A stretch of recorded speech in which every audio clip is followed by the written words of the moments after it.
हनुमान् श्रीपदो वायुपुत्रो रुद्रो नघोजरः अमृत्यवीरवीरश्च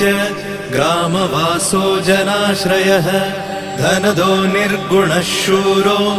वीरो निधिपतिर्मुनिः पिङ्गाक्षो वरदो वाग्मी सीताशोकविनाशकः शिवः शर्वत्परो व्यक्तो व्यक्तो धराधरः पिङ्गकेशः पिङ्गरोमा